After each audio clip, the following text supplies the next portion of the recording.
नमस्कार, मी पंजाब डक हवामान अभ्यासक. मी आहे माझ्या शेतामध्ये. आज या ठिकाणी मी एक हवामानाचा अंदाज देखील देणार आहे. पण सुरुवातीला ह्या कोथिंबीर धन्याबद्दल सांगू इच्छितो.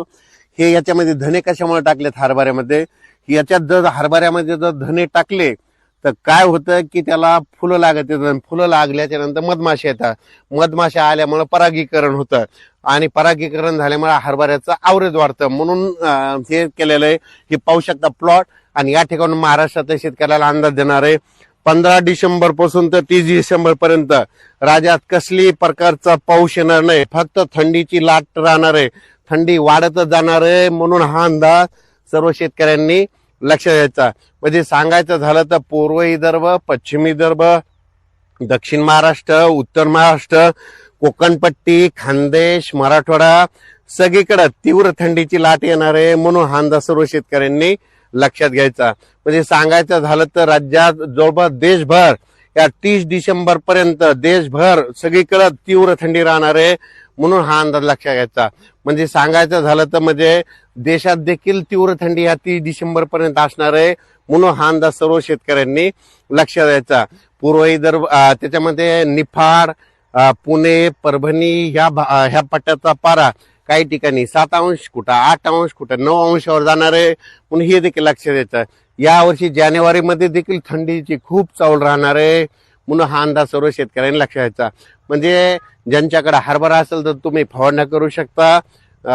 त्याच्यानंतर गव्हाला देखील फवारण्या करू शकता. एक बुरशीनाशक, कीटकनाशक फवारणी करायची. हरभऱ्याला फवारणी करू शकता.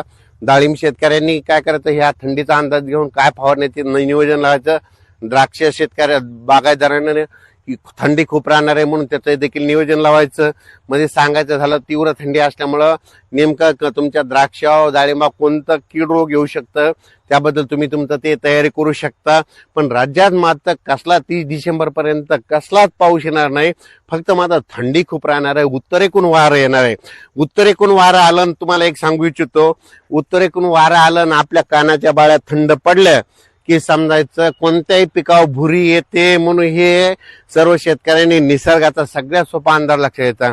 म्हणजे उत्तरेकडून थंड वारे, म्हणजे डिसेंबर महिन्यामध्ये उत्तरेकडून वारं थंड आले आणि आपल्या कानाच्या बाळ्या थंड पडल्या की कोणत्याही पिकावर भुरी, बुरशी येते, करपा येतो. म्हणून हे सर्व शेतकऱ्यांनी लक्षात घ्यायचं. पण राज्यात मात्र सगळीकडे पूर्व विदर्भ, पश्चिम विदर्भ, दक्षिण महाराष्ट्र, उत्तर महाराष्ट्र, कोकणपट्टी, खानदेश सगळीकडे चांगली थंडी राहणार आहे. म्हणून हा अंदाज लक्षात घ्यायचा.